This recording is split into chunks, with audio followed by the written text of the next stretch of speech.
Olá, seja bem-vindo e bem-vinda à unidade 1 da disciplina Psicologia, Minorias e Diversidade. Nessa aula falaremos sobre um assunto importante que é o próprio conceito de minorias sociais, a que ele se refere e o que a psicologia tem a ver com isso. Primeiramente, não é possível a gente falar de minoria sem que a gente entenda os processos de estigmatização, preconceito e discriminação na sociedade. A gente sabe que quando as pessoas se constituem nos grupos, a própria coesão de ideias dentro de um grupo, né, os pensamentos mais próximos, as ideias mais parecidas, tudo isso contribui para a coesão de grupo. E isso acontece muito na nossa cultura. As culturas se fortalecem dentro dessa coesão e muitas vezes ideias comuns elas também podem ser limitantes, né? Então, se a gente, por exemplo, é colonizado, se a nossa cultura, né, ela é uma cultura colonizada, de modo que a língua foi imposta, nossos modos de pensar, sentir e relacionar. Isso é introjetado por nós e, claro, que colocaremos isso adiante. Daremos sequência a esse modo colonizado de pensar. Por que eu falo a palavra colonizado?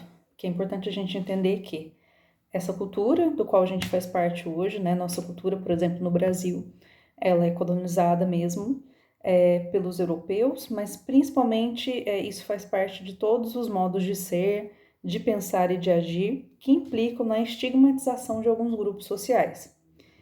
Então é importante que a gente entenda que, se por um lado, essa estigmatização, por exemplo, no Brasil colônia, ela era mais clara e também pautada no próprio regime de escravidão, isso foi dando depois espaço para o surgimento de teorias, entre aspas, científicas, que foram teorias que usavam de uma pseudociência, mas na época era considerada uma ciência, para perpetuar ideias sobre superioridade, características inatas ou culturais próprias de grupos inferiores que justificariam, é paradoxo, mas naquele momento justificavam a desigualdade, a dominação.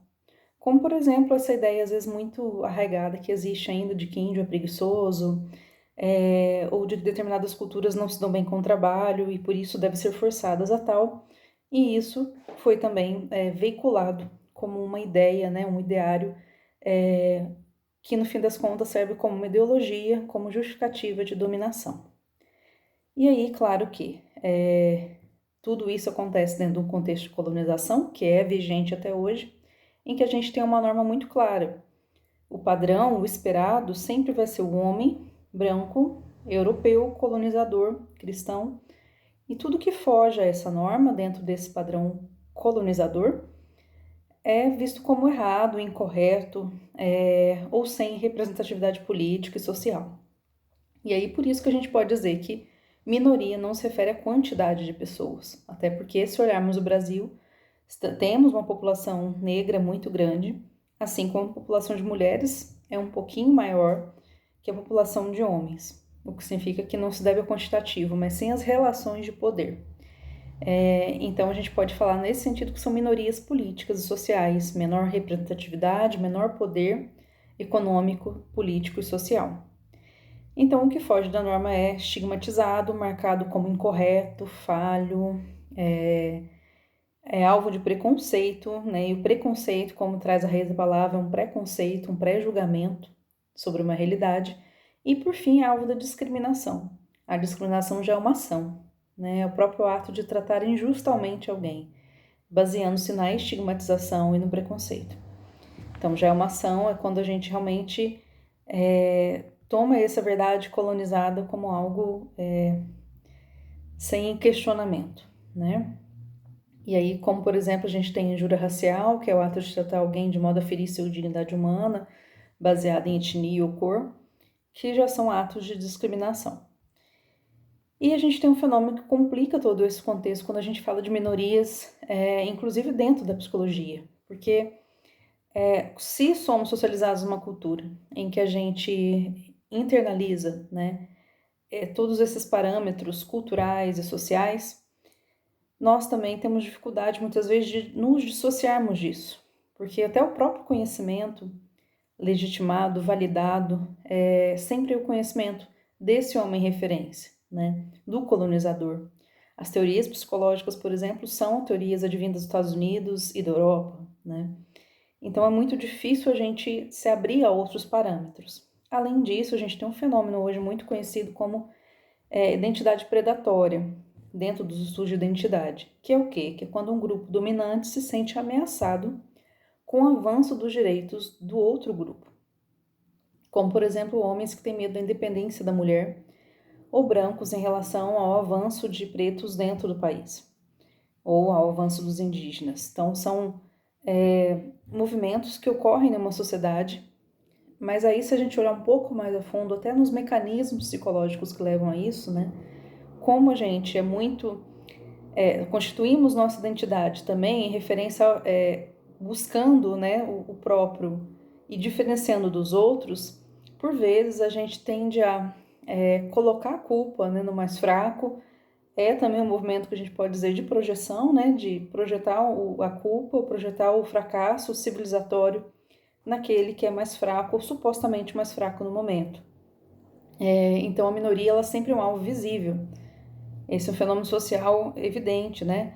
É mais fácil atacar alguém do que nomear uma estrutura econômica e social injusta que oprime todo mundo, né? Então é um movimento mesmo mais fácil de ser feito, mas também menos consciente.